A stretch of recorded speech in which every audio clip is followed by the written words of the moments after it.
본문 말씀은 성도의 행복한 가정을 노래하는 그런 말씀입니다. 오늘 그 시편 128편과 또 127편의 말씀은 비슷한 구조를 띠고 있습니다. 이런 행복한 가정의 특징은 뭐냐면 하나님을 경외하며 그의 길을 걷는 자의 가정, 그렇게 말씀드릴 수가 있습니다. 모든 가족이 하나님을 잘 섬기면서 하나님의 말씀, 하나님의 법도를 실천함으로 각기 제 몫을 다하는 가정이 행복한 가정입니다.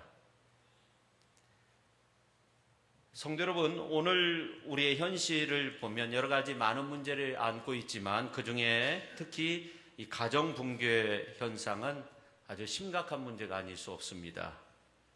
우리나라 가정의 이혼율이 정말 높습니다.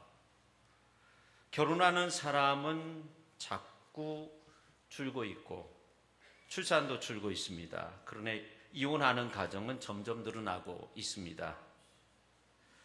부자지간의 윤리도 부부간의 사랑도 가족간의 평화도 없는 삭막한 광야 같은 그러한 가정들이 많아지고 있다는 그런 말씀입니다. 그런 위기를 타개할 방법이 없느냐 하는 거죠. 해결 방법은 과연 없느냐 하는 겁니다. 여러 사람들이 이 동양 철학의 기본이 되는 삼강오륜으로 어느 정도 돌아가야 되는 것이 아니냐, 그런 이야기도 합니다. 삼강은 군위, 신강, 부위, 자강, 부위, 부강 그렇게 되는데 임금, 신하, 아버지와 자식, 남편과 아내 사이에 지켜야 할 도리가 있다, 이제 그런 내용입니다. 물론 가부장적 사회로 돌아가야 된다 이런 것이 아니라 기본적인 어떤 도덕률에 있어서 분명 배워야 할 점들이 있다 하는 겁니다. 오류는 부자유친, 군신유의, 부부유별, 장유유서, 부무유신, 부자지간의 친애, 임금과 신하 간의 의리, 부부간의 분별, 어른과의 차서, 친구간의 신의. 저는 이러한 부분도 우리가 한 번쯤 되돌아봐야 될 그러한 부분이라고 생각합니다. 그렇지만 분명히 말씀드린 것은 이것은 해답이 아니죠. 그런 의미에서 저는 오늘 본문 말씀이 굉장히 중요하다고 생각합니다. 오늘 이제 본문 말씀은 현대인들의 가정의 문제를 해결할 수 있는 정말 중요한 소중한 말씀입니다. 그 중에 첫 번째가 뭐냐면 하나님을 경외하는 믿음의 가정이 되어야 한다 하는 겁니다. 같이 한번 하겠습니다. 하나님을 경외하는 믿음의 가정이 되어야 합니다. 자, 오늘 1절 말씀을 같이 한번 읽겠습니다. 여호와를 경외하며 그의 길을 걷는 자마다 복이 있도다. 아멘. 세번역 성경으로 보면 주님을 경외하며 주님의 명을 따라 사는 사람은 어느 누구나 복을 받는 다, 그런 내용이에요. 이 말씀은 의로운 자의 아주 중요한 특징을 간략하게 묘사하고 있는 말씀이죠. 즉 감사와 존경의 마음으로 하나님의 뜻을 행할 수 있어야 된다 하는 겁니다. 하나님 없는 가정은 결코 반석 위에 세워질 수 없는 가정이라는 겁니다. 성도 여러분, 성경에 보면 가정은 하나님께서 만드셨어요. 하나님께서 아담과 하와를 이렇게 만드셔서 하나의 가정 공동체를 이룰 수 있도록 했어요. 최소 공동체지만 가장 아름다운 소중한 공동체가 가정입니다. 가정은 하나님이 인간에게 주신 가장 축복된 공동체입니다. 가정은 확고한 믿음 안에서 서 있어야 됩니다. 견고성이 있어야 됩니다. 그러나 오늘날 많은 가정들이 흔들리는 것은 세상의 풍파와 어려움이 우리의 가정에 끊임없이 밀려오고 있다는 거죠. 그런데 문제는 뭐냐면 그 어려움을 극복할 힘이 붙인다는 거죠. 누가복음서 1장에 보면 아론의 자손 가운데 사가랴의 제사장의 가정의 모습이 나옵니다. 그의 아내는 엘리사벳이었습니다. 사가랴, 엘리사벳, 문벌이 좋은 가정에서 만나서 한 가정을 이루었어요. 이 가정은 하나님의 규례와 법도를 잘 지켜서 당시 의인이라는 그러한 찬사를 받을 정도의 그런 가정이었습니다. 근데 그 가정에 문제가 있었어요. 그것은 뭐냐면 자녀가 없었다는 겁니다. 요즘 보면 정말 문제없는 가정이 없습니다. 제가 목회하면서 이렇게 보면 전부 다 가정에 어려운 문제가 있어요. 우리 가정은 그래도 평안해. 그러면 정말 하나님 앞에 감사해야 됩니다. 근데 우리가 기억해야 될 것은 그런 어려운 문제를 끌어안고 있으면서도 이 사가랴와 엘리사벳의 가정은 결코 흔들리지 않는 믿음을 가지고 있었다는 겁니다. 믿음이 흔들리지 않았어요. 그랬을 때 놀라웠게 하나님께서 그 가정에 선물로 세례 요한이라는 아들을 주었습니다. 광야에서 외치는 자의 소리로서 주의 첩경을 평탄케 하는 역사의 빛이 될 만한 그러한 소중한 아들을 얻은 겁니다. 비록 광야에서 낙타 털옷을 입고 메뚜기와 석청이를 먹으면서 그렇게 살았지만 수많은 사람들이 회개의 세례를 받기 위해서 그의 앞으로 몰려옵니다. 그렇습니다. 오늘 우리의 가정도 사가랴와 엘리사벳의 가정처럼 여러 가지 밀려오는 많은 문제가 있고 환난의 폭풍우가 내 삶을 무너뜨리고자 날뛰지만 하나님의 함께하는 가운데 믿음을 가지고 소망을 가지고 사랑을 가지고 하나님을 경외하며 그렇게 살아갈 때 하나님의 구원의 역사가 우리의 삶 속에 넘쳐나게 될 줄로 믿습니다. 그래서 하나님의 함께하는 축복의 가정 될 수 있기를 바랍니다. 오늘 우리의 가정도 사가랴와 엘리사벳의 가정처럼 믿음의 견고함을 가지고 있어야 됩니다. 그래야만이 승리의 가정을 이룰 수 있습니다. 가정에 관한 소중한 말씀이 오늘 시편 128편에 나와 있는데 이 127편에 있는 말씀도 굉장히 중요한 가정에 관한 말씀들이 나옵니다. 그 중에 1절에 보면 이런 말씀이 있습니다. 여호와께서 집을 세우지 아니하시면 세우는 자의 수고가 어때며 여호와께서 성을 지키지 아니하시면 파수꾼의 깨어있음이 헛되도다. 여기서 집은 가정을 의미합니다. 성은 나라를 의미하죠. 그러니까 하나님께서 함께 하시지 않는 가정은 세워질 수가 없고 하나님이 그 나라를 지키시지 않으면 그 나라는 무너질 수밖에 없다는 겁니다. 인간의 어떤 수고도 노력도 파수꾼의 깨어있음도 헛것이 된다는 겁니다.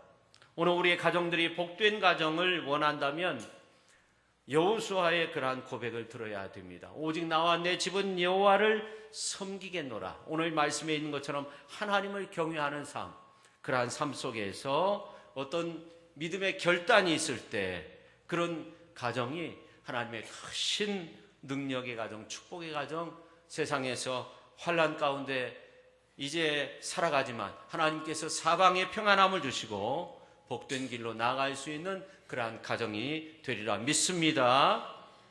오늘 이제 본문 말씀 1절에서 6절에 있는 말씀을 보면 이 행복한 가정의 모습을 정말 잘 그려주고 있어요. 우리가 같이 한번 읽도록 하겠습니다. 오늘 본문 말씀입니다. 여호와를 경외하며 그의 길을 걷는 자마다 복이 있도다. 내가 내 손이 수고한 대로 먹을 것이라. 내가 복되고 형통하리로다. 내 집 안방에 있는 내 아내는 결실한 포도나무 같으며 내 식탁에 둘러 앉은 자식들은 어린 감람나무 같으리로다.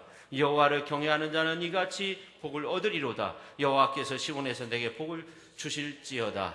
너는 평생이 예루살렘의 번영을 보며 내 자식의 자식을 볼지어다. 이스라엘에게 평강이 있을지로다. 아멘. 오늘 3절 4절에 있는 말씀을 보면 같으며 그런 말씀이 있어요. 그 다음에 같으리로다. 그 다음에 얻으리로다. 놀라운 축복의 말씀이에요. 여기 보면 내 안에는 결실한 포도나무 같다는 거예요. 그런 은혜가 있으시기를 바랍니다. 그 다음에 자식들은 어린 감람나무 같으리로다 하는 겁니다. 그리고 4절에 있는 말씀을 보면 이같이 복을 얻게 된다고 그렇게 말씀하고 있어요. 근데 오늘 이 시편 128편에 있는 말씀은 어느 가정의 한 가장을 향해서 주신 말씀이 아닙니다. 남녀노소 할 것 없이 우리 모두가 기억해야 되는 정말 소중한 말씀이에요. 오늘 1절 말씀 보세요. 여호와를 경외하며 그의 길을 걷는 자마다 복이 있다. 진리 안에서 걷는 자가 복이 있다. 그런 말씀이에요. 시편은 1편부터 150편까지 있는데 그 내용 중심의 말씀이에요. 성경의 중심의 내용이 여호와를 경외하며 그의 길을 걷는 자가 복이 있다는 말씀입니다. 오늘 우리의 삶이 하나님을 경외하고 그리고 하나님께서 원하시는 그 길을 걸을 때 복 있는 삶이 되는 줄로 믿으시기를 바랍니다. 하나님을 경외한다는 것은 하나님께서 가르쳐 주신 도리를 따른다는 겁니다. 하나님을 경외하며 그의 길을 걷는 자는 진실로 행복이 넘치는 삶을 소유하게 된다는 겁니다. 그런데 2절 말씀에 보면 이렇게 말씀하고 있어요. 주를 경외하며 주의 길을 걷는 자는 자기가 수고한 만큼의 열매를 먹음으로 행복을 누리게 된다는 겁니다. 진정한 행복은 땀의 정당한 대가를 얻는 데서 오는 거죠. 사람들은 어떤 생각을 하냐면 내가 수고하지 않고 다른 사람의 수고한 것을 열매로 먹으려고 합니다. 그러나 성경은 그렇게 말씀하고 있지 않습니다. 수고한 대로 먹을 것이라. 그리고 더 나아가서 내가 형통하게 될 것이라고 그렇게 말씀하고 있습니다. 오늘 우리의 가정이 하나님을 경외함으로써 귀한 은혜를 누려야 되는데 우리가 수고한 만큼 그만큼의 많은 것들을 얻으며 하나님의 귀한 복을 누리며 살아갈 수 있기를 예수님의 이름으로 축원합니다. 하나님을 경외하는 가정이 복된 가정입니다. 그 다음에 두 번째, 부부간의 사랑이 강물처럼 흐르는 그러한 가정이 되어야 합니다. 오늘 3절 말씀을 보면 전반절에 내 집 안방에 있는 내 아내는 결실한 포도나무 같으며 라고 그렇게 말씀하고 있습니다. 남편과 아내의 관계를 잘 말씀해 주고 있는 내용이에요. 좋은 아내와 함께 하는 남편, 좋은 남편과 함께하는 아내의 행복을 노래하고 있는 겁니다. 연세대학교 김중기 교수가 그런 말을 한 적이 있어요. 태초에 관계가 있었다. 태초에 하나님이 관계를 만드셨다는 거예요. 하나님이 우리 인간을 창조하심으로 하나님과 인간 사이에 어떤 관계가 형성된 거예요. 우리 인간이라는 말이 사람 인자의 사이간자를 합해서 인간이라는 말이에요.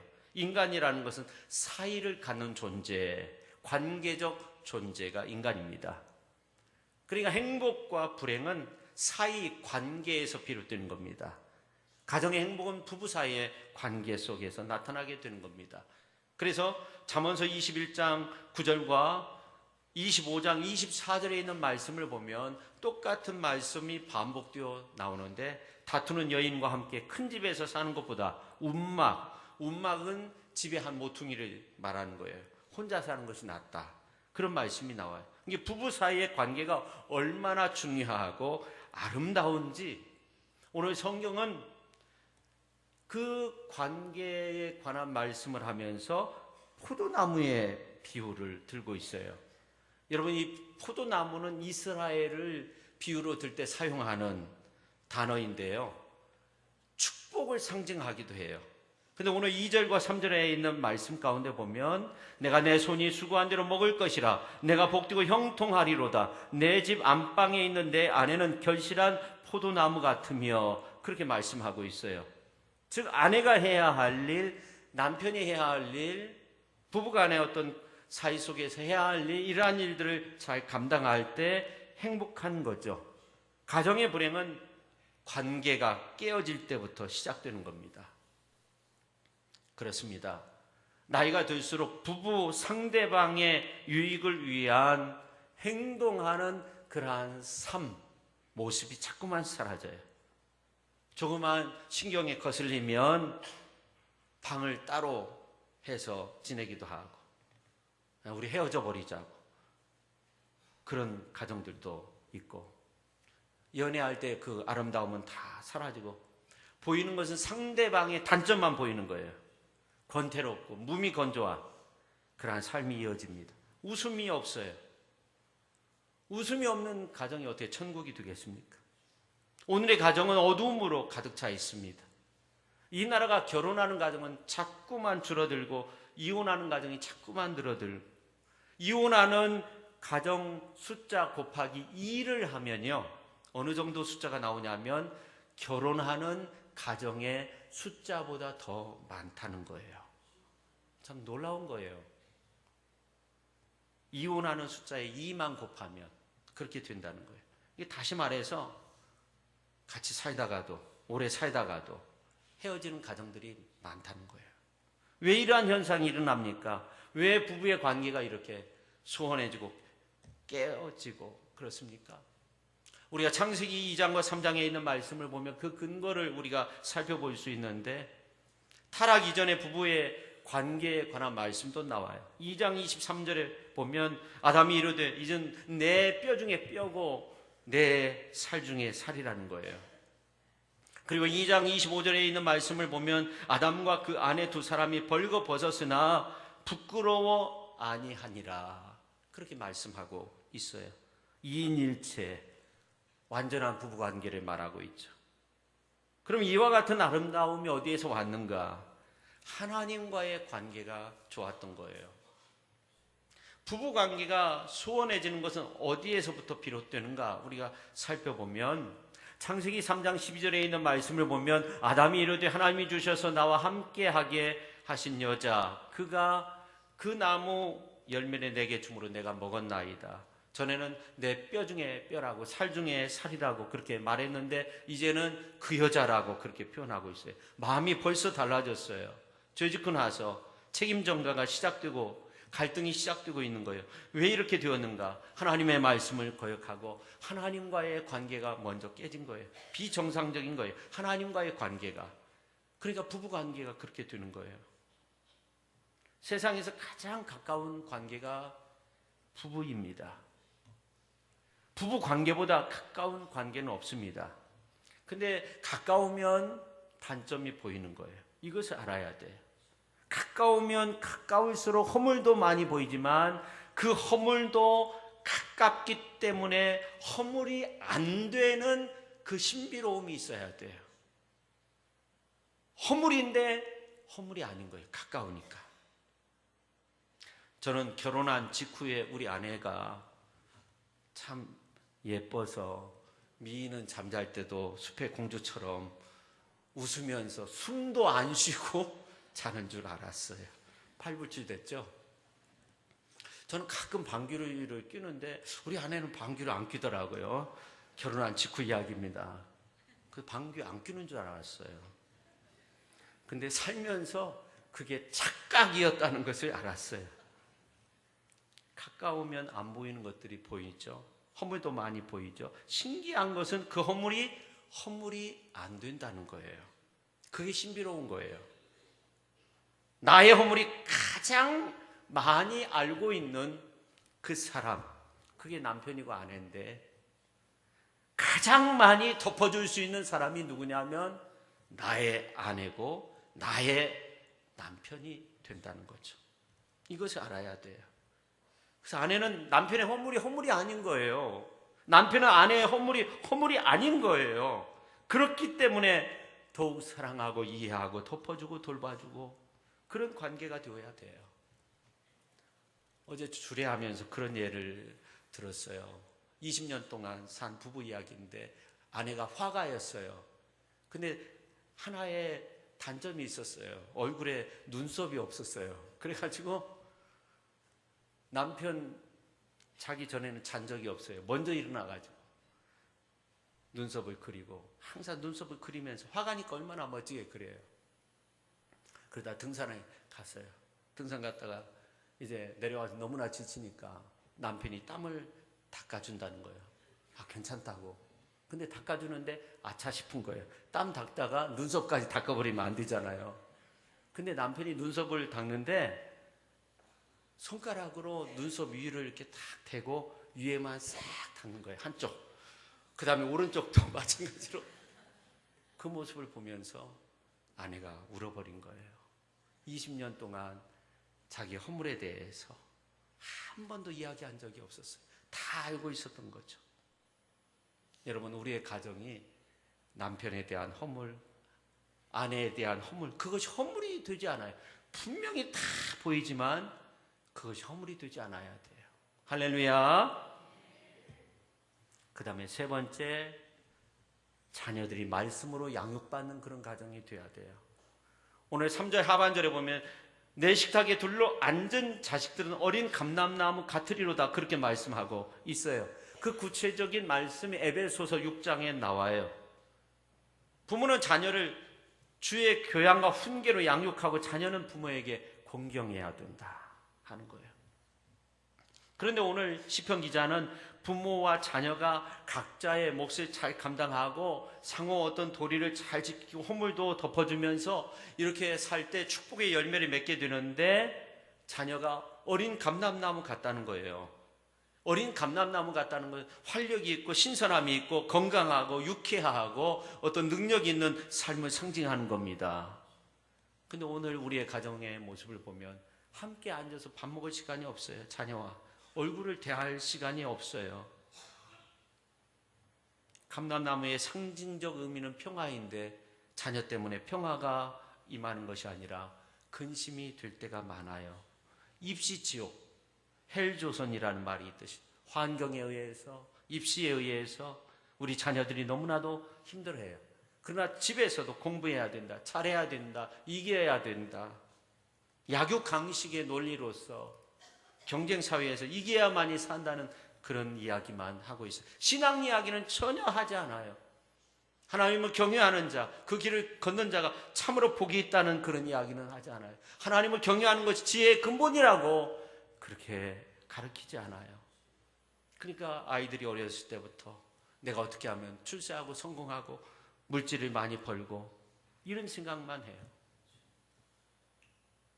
이렇게 하나님을 경외하는 자녀들이 우리의 희망이고 미래인데 우리의 가정은 어떠한가 우리가 한번 생각해 봐야 돼요. 믿음과 소망과 사랑의 사람 요셉의 모습을 보세요. 이 요셉은요 어렸을 때부터 하나님의 은혜 아래에서 꿈꾸면서 믿음 안에서 부모의 신앙의 훈련을 잘 받고 아버지 야곱의 그 신앙을 이어받아서 그렇게 아름답게 성장을 했어요. 나중에 나라와 민족을 살리는 사람이 됐어요. 하나님 앞에서 위대하게 쓰임받는 사람이 됐어요. 형제들 가운데 위대한 사람이 되었어요. 축복의 사람으로 역사에 발자취를 남기는 그런 훌륭한 사람이 되었습니다. 할렐루야. 다윗도 마찬가지예요. 어렸을 때부터 하나님 안에서 하나님이 나의 목자가 된다고 나를 푸른 초장 쉴 만한 물가로 그렇게 인도해 주실 분은 하나님밖에 없다고 그렇게 고백하면서 살았어요. 나중에 위대한 나라의 성군이 되었습니다. 사무엘은 어렸을 때부터 하나님 앞에 받쳐져서 성전 안에서 그렇게 지냈어요. 위대한 민족의 지도자가 되었습니다. 그러나 우리의 자녀들은 어떻습니까? 회사에 다니는 아버지에게 늘 불만인 아들이 하나 있었어요. 그날도 교회 가자고 하니까 아침에 휘잉하고 밖으로 뛰쳐나갔어요. 그 다음날 학교 가기 전에 용돈 달라고 투정을 부려요. 도시락도 갖지 않고 학교로 갔어요. 어머니는 돈이 중하냐 아들이 중하냐 남편에게 핀잔을 줘요. 아버지는 무거운 마음으로 출근했어요. 아들도 무거운 마음으로 하루를 지내다가 버스를 타고 오는 길에 가만히 보니까 아파트 공사장에서 어디서 많이 본 분이 일을 하고 있어요. 아버지였어요. 이상하다. 다음 정거장에서 내려가지고 가봤어요. 아버지가 그 건축 현장에서 벽돌을 짊어지고 그렇게 열심히 일하는 모습이 보였어요. 아니 아버지가 출근하셔야 되는데 왜 여기에 있지? 생각했어요. 어머니한테 집에 와서 말을 하니까 회사에 전화를 해봤는데 계장님 지난달에 퇴직했어요. 아직도 모르고 계셨어요. 아직도 모르고 있냐는 그 말에 가슴이 찔렸어요. 저녁에 양복 정장을 하고 돌아온 남편 앞에 아내가 무릎을 꿇었어요. 여보 미안합니다. 오늘 아들이 당신 건축 현장에서 일하는 모습을 보고 왔어요. 가족을 위해 회사 그만둔 거 감추셨지만 진정한 사랑이란 힘든 것도 함께 나누는 것이 그게 좋은 거 아니에요. 아들이 이번에 무릎을 꿇었어요. 아빠 죄송해요. 앞으로 열심히 공부할게요. 교회도 잘 나갈게요. 아버지는 아들의 손을 잡고 한마디를 던집니다. 미안하다. 남들처럼 훌륭한 애비가 못 되어서 미안하다. 여러분의 가정은 어떠하십니까? 한 지붕 아래 살아가지만 진정 가족의 마음을 살피고 있습니까? 아비의 마음, 어미의 마음, 자녀의 마음. 행복이라는 것은 물질에 있는 것이 아닙니다. 환경도 중요하지만 환경을 지배할 수 있는 것은 바로 우리의 마음입니다. 여러분의 가정은 행복합니까? 5월을 보내면서 우리의 가정을 다시 한번 바라보기를 원합니다.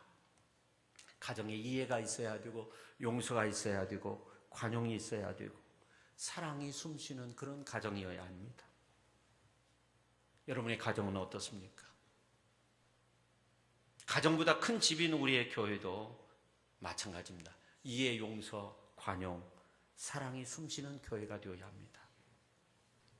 말씀을 맺고자 합니다. 좋은 가정이란 문제가 없는 가정이 아니라 문제가 있어도 그것을 잘 극복할 수 있는 가정입니다.